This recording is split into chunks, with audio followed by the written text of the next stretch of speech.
Greetings all. Lovely to connect with you again on this eve of Mikao Usui's birthday. It is August 15th and Mikao Usui was born August 15th, 1865. So it's been a pretty auspicious month, it feels, with Mikao Usui's birthday, and synchronistically enough, I had unknowingly scheduled 2 Reiki and Kundalini Yoga workshops this month, and it's Mikao Usui's birthday today, as well as Yogi Bhajan's birthday on the 26th. So quite a bit of alignment happening this month. And in the week that I am recording this podcast, it's also a full moon eclipse. There's a lot of powerful energy with a combination of our first workshop that happened a couple of days ago. Some of you may have been there. And Mikao Usui's birthday today, the lunar eclipse coming up, and then Yogi Bhajan's birthday next week. And in these powerful times, there's often always challenging times right next to them. I was recently reflecting to my husband, Simon, about how in Native American traditions, there's always this saying that right next to the poison is the plant medicine. And sometimes it's often seen that even within the disease is the very source of healing, of wholeness, of medicine. And we definitely know that to be true when it comes to Reiki, that Reiki really activates and ignites wholeness to just be birthed out of dis-ease. And it happens in many ways mysteriously and miraculously. And that word miraculous and miracles has been arising quite a bit in this past month. And from that has been kind of this awareness that, all of life is a miracle. We have our beautiful friend Einstein, who said that, you can live life one of 2 ways. One, that there are no miracles and there is no miraculousness in life, or that all of life is a miracle. And, the reality is when you live and breathe and bring awareness to all of nature, you recognize that all of it is a miracle and really quite magnificent. And that also within the very challenges of life, there are miraculous wonders that occur.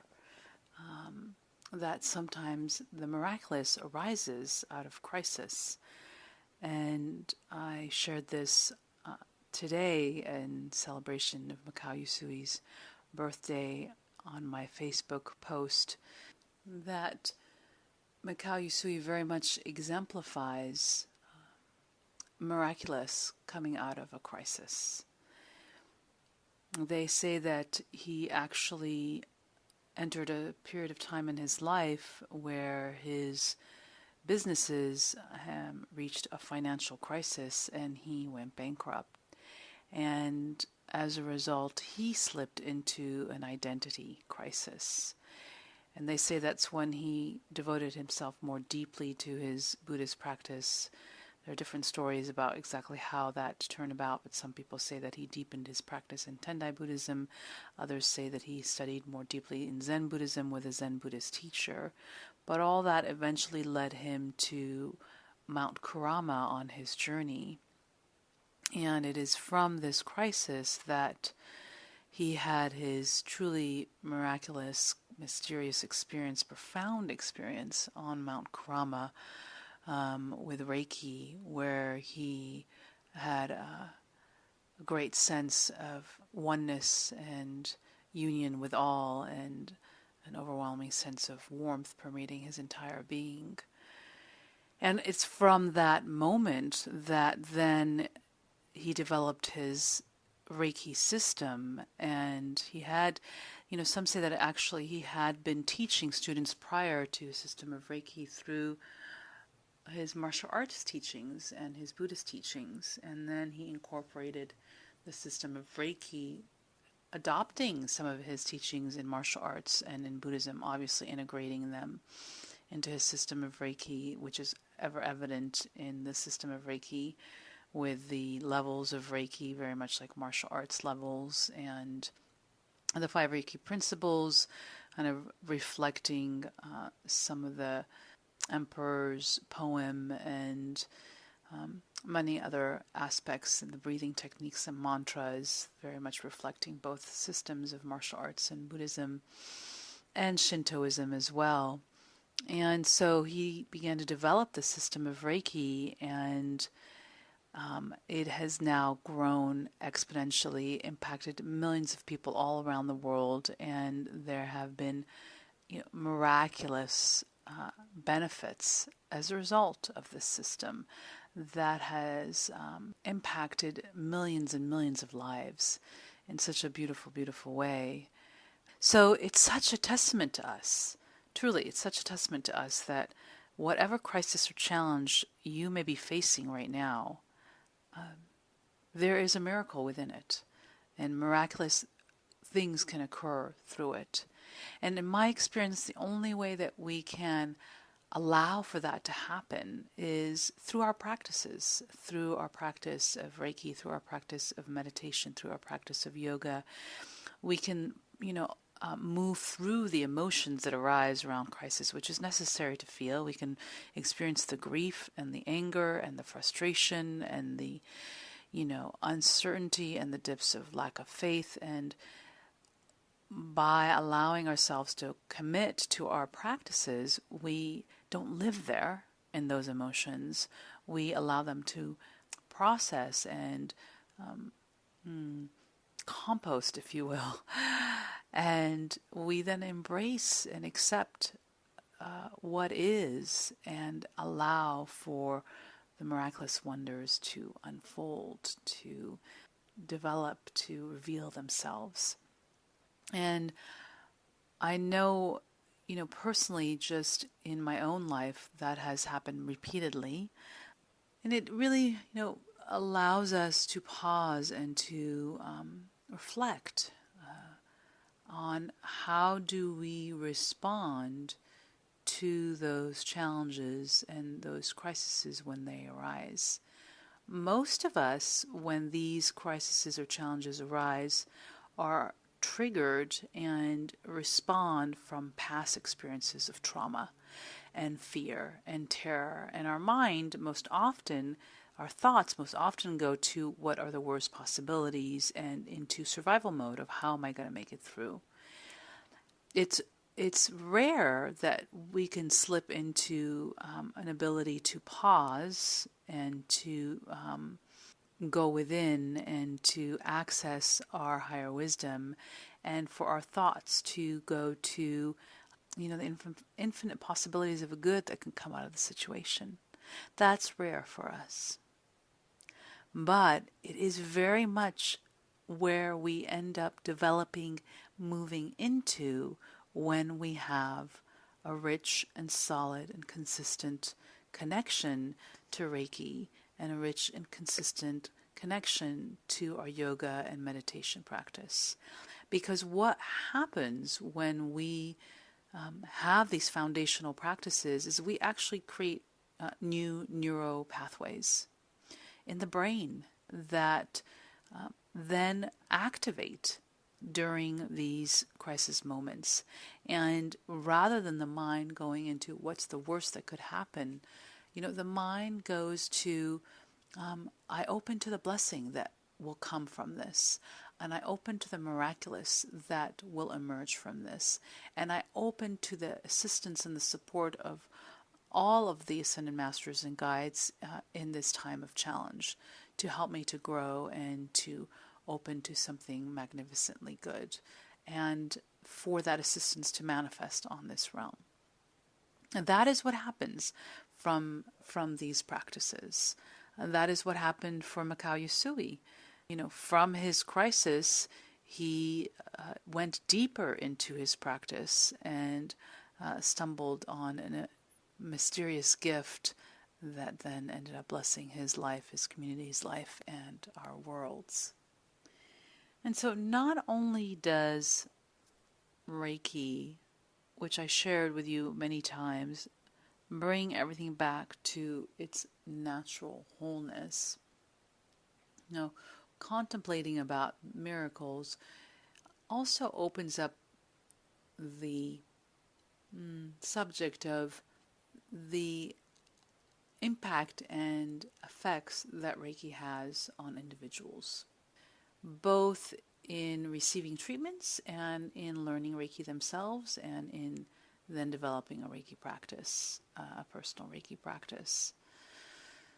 There is the reality that when an individual receives a treatment, the treatment supports the individual in realigning to their true self, to their natural wholeness. It does this very naturally. It is the way that all of nature works. All of nature is always seeking to return to its natural wholeness, to its homeostasis.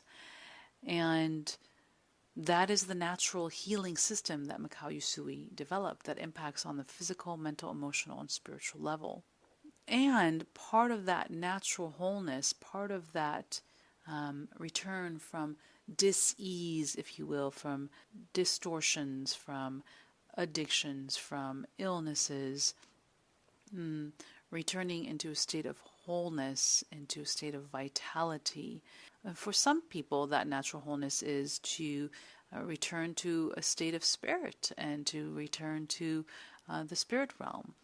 The reality is that there are miraculous transformations that occur from this system of Reiki.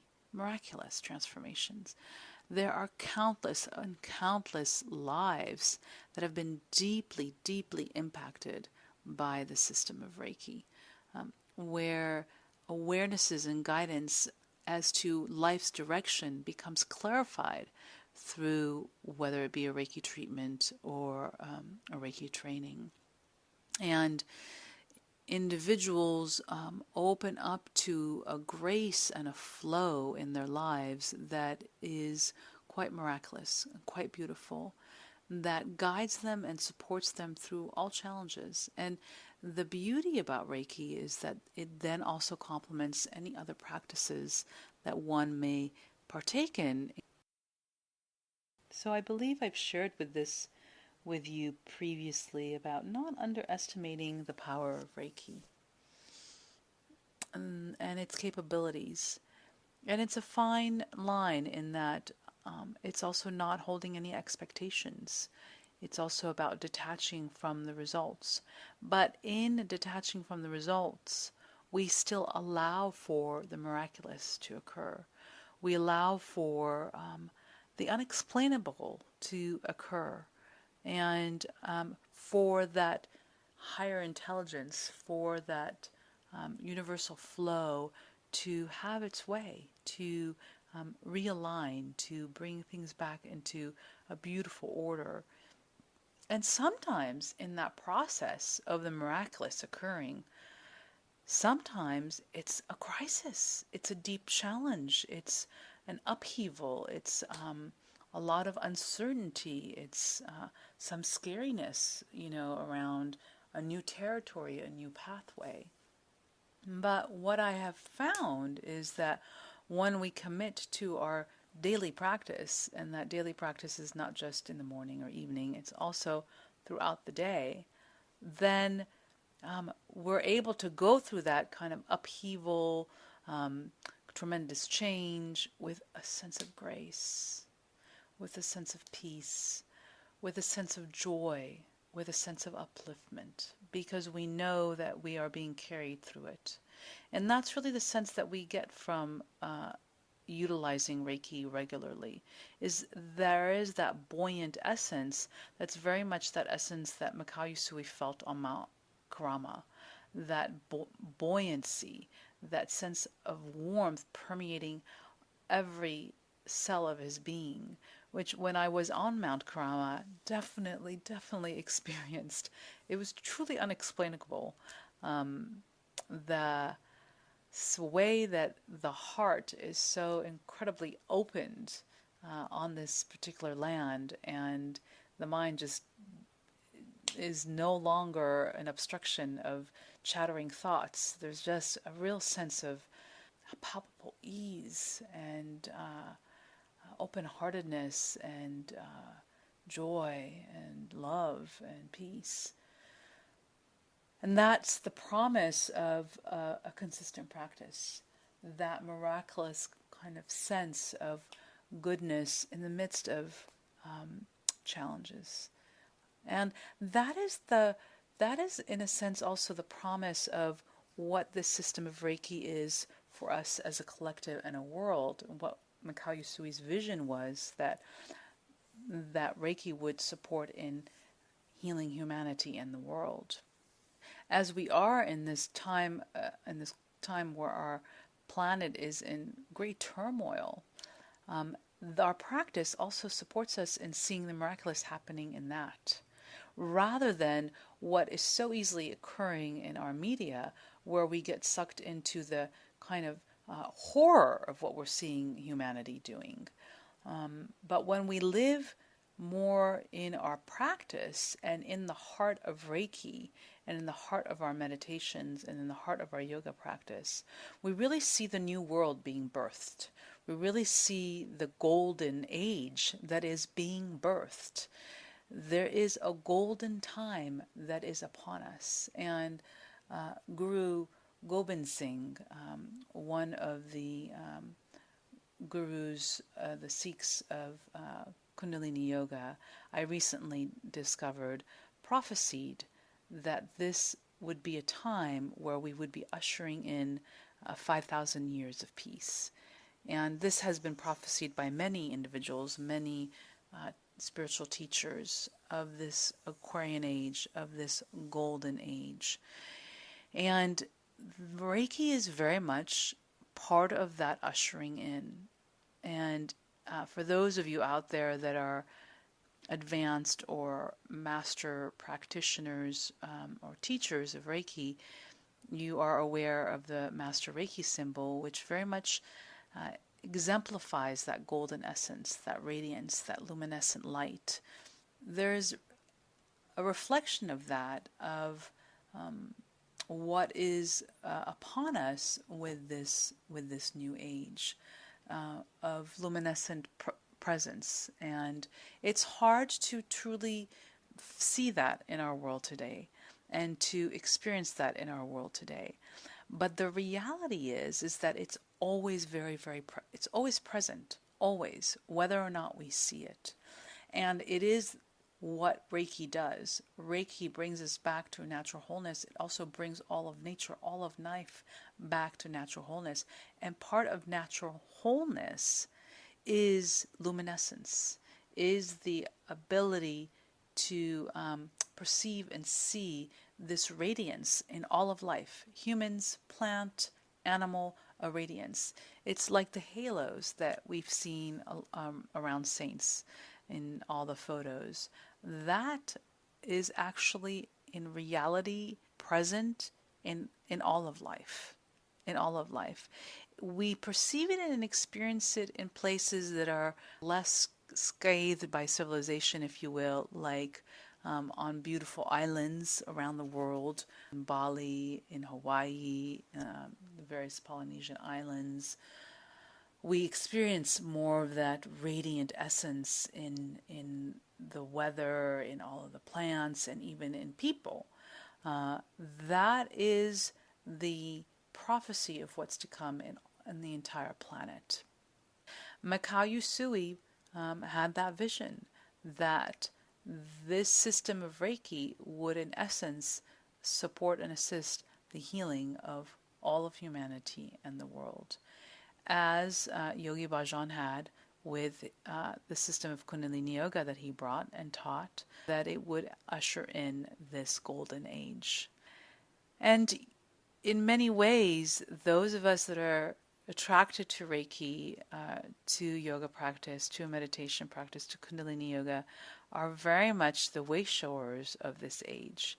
And so that very much then means that we can no longer compromise ourselves, our path, or our practices. That we must allow ourselves to step into the very shoes of Mikao Usui or Yogi Bhajan, who committed themselves to their path.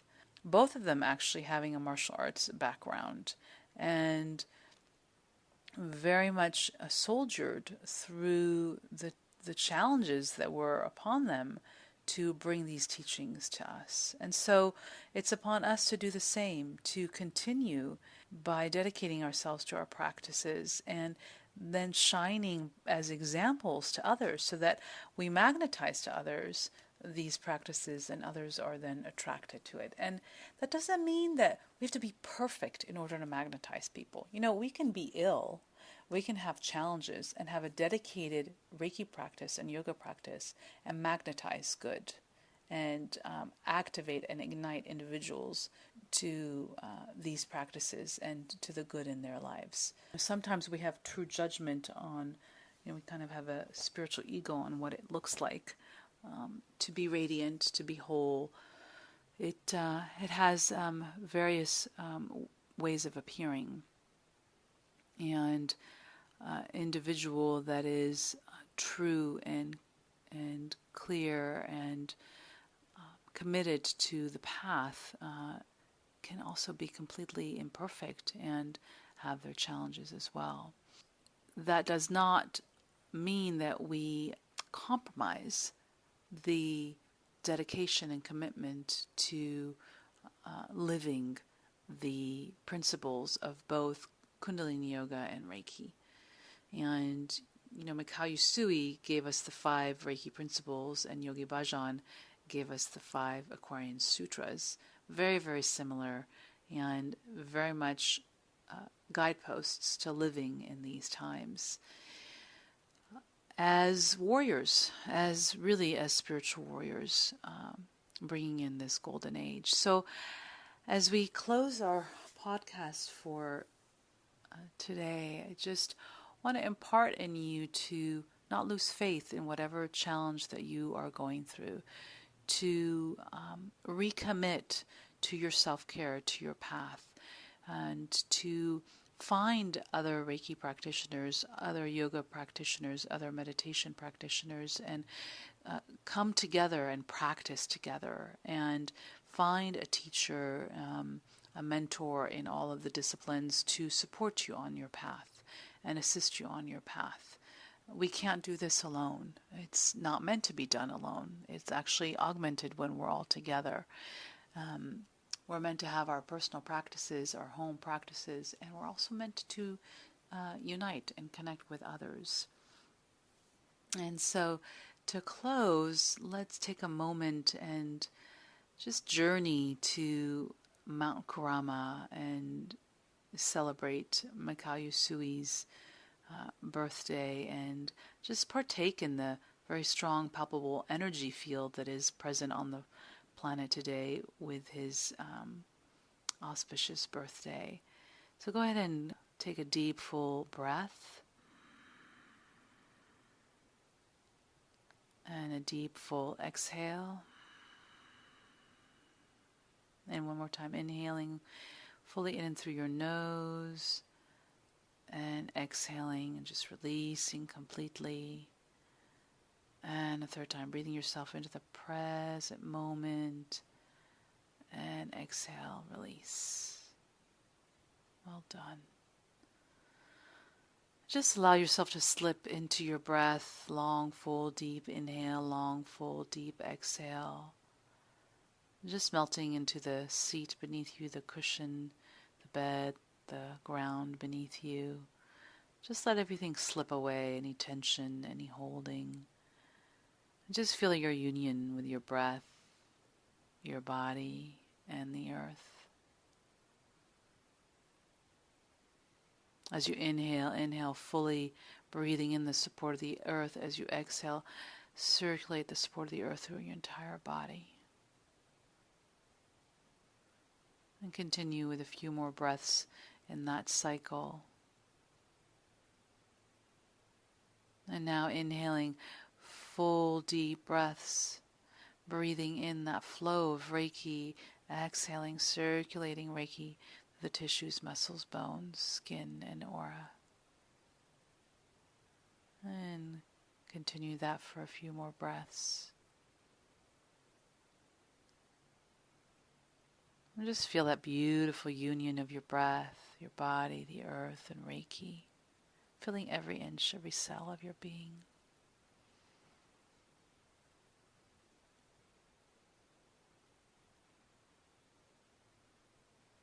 And as you rest here in this delicious flow of Reiki, just bringing awareness to your inner gaze, your inner landscape, and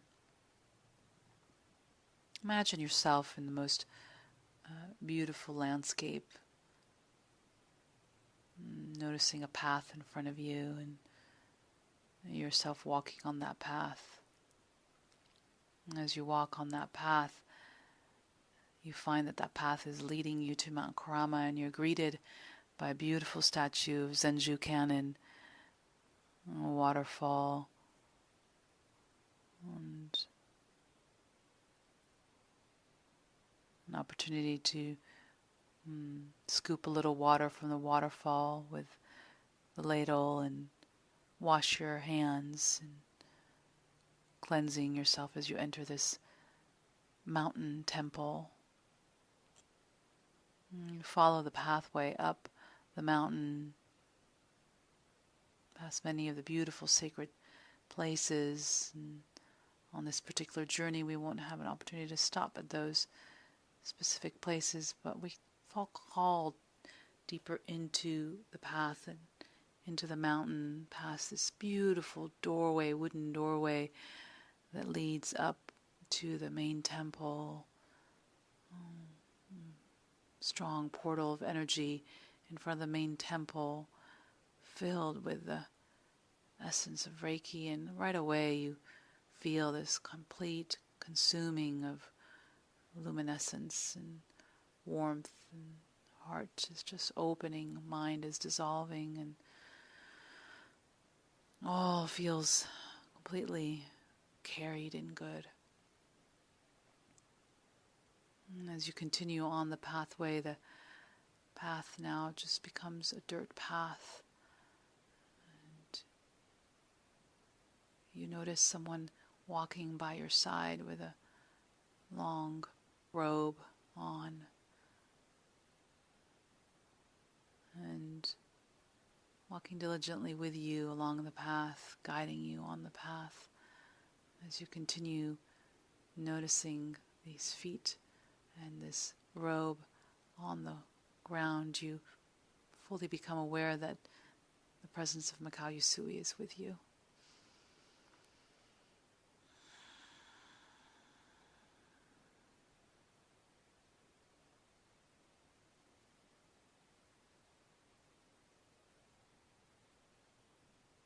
And he takes you, guides you up the very deep roots of the cedar trees that are permeating above the ground towards a very simple and yet sacred temple in which he sat for many days, and that led to his deep and profound experience of Reiki. And you join him there and sit with him.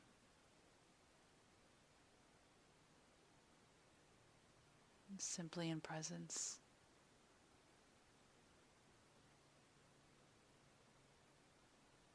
Just basking in luminescence.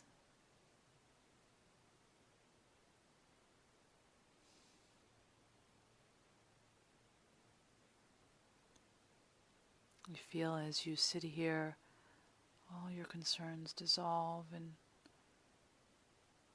your palms begin to warm, and the flow of Reiki strong flowing through you.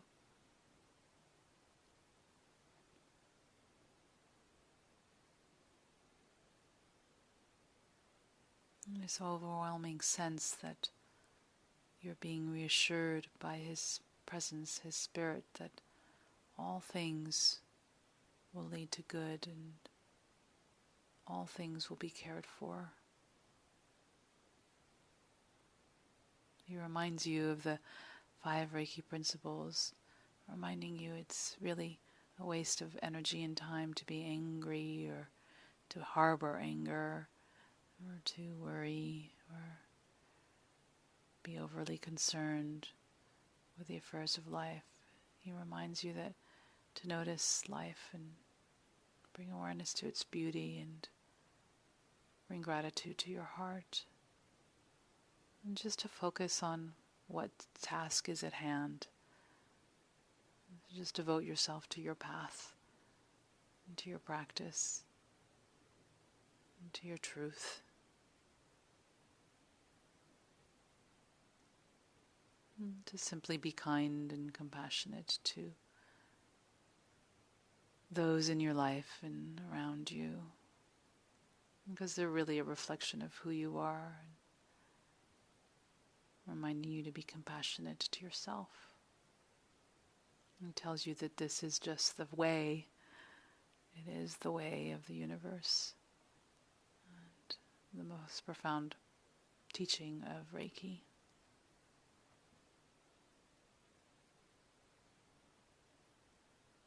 And in that instance, you feel that incredible warmth deepen in your heart, this awareness that the very essence of Reiki is love, as Mt Kurama reflects in its teachings. And very much based in a luminescent light, rooted in a great power here on this earth.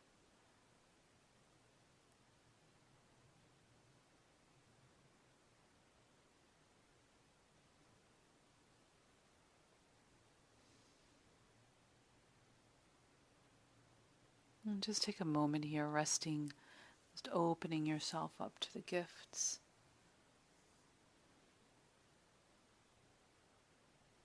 Opening yourself up to whatever inner guidance you may receive from Mikao Usui or your own higher guidance.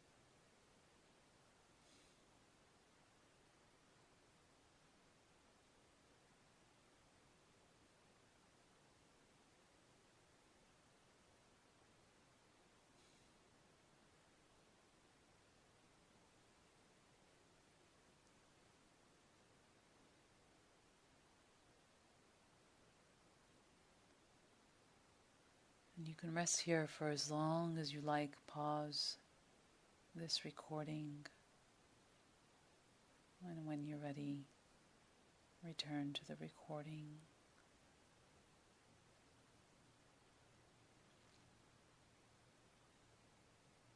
As we gently rise from our seat at the temple and gently walk down with Mikao Usui on the other side of the mountain, continuing along the path of the cedar trees and their roots.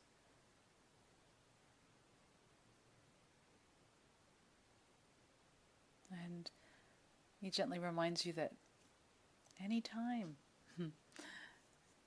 you need a connection or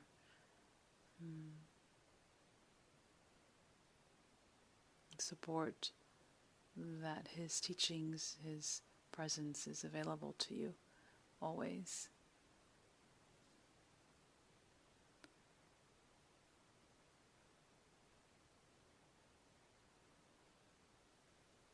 And he leaves you at the gateway on the other side of the mountain as you take your opportunity to thank him and say your farewell.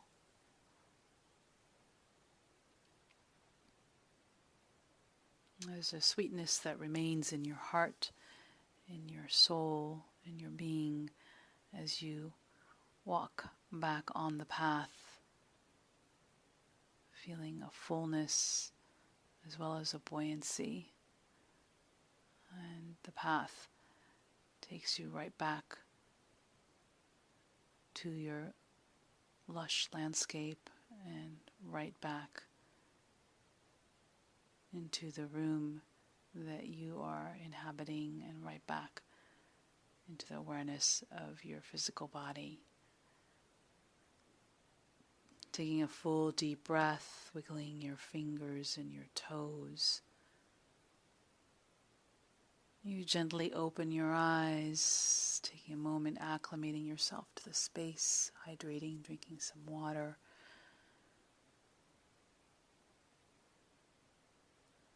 And taking a moment to record your experience, jot down how your experience unfolded and any messages that came through for you. And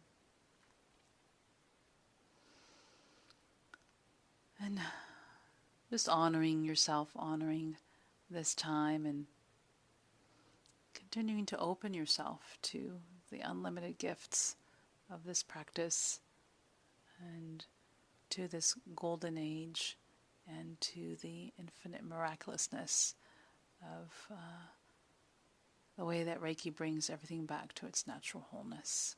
And so, my dears, I have so enjoyed journeying with you, so enjoyed celebrating with you, and I also love to hear from you, so do let me know your positive experiences with these podcasts, and I look forward to meeting you at any of the upcoming workshops or trainings. I am doing another workshop this month, Yoga Works South Bay. I will be teaching Reiki 1 and 2 at Yoga Works Main Street here in Los Angeles. And there is still time. We have just a few spaces remaining for our Maui Reiki retreat, but we do have a few. So if you're feeling called, please contact us and reserve your space, and we will assist you in planning your journey. It's going to be a truly special one in many ways. So you can join us for the Advanced and Master Reiki training, or simply for the Sacred Journey. We have several people that are bringing, that are doing the training and that are bringing friends or family to just do the Sacred Journey. So it's a really lovely, beautiful way to the journey with others. Sending you infinite wishes of luminous blessings your way, and that the ordinary really takes on a shape of extraordinary. And as Einstein told us, living your life as if all of it is a miracle. Sat Nam, Namaste, Reiki, Aloha, love.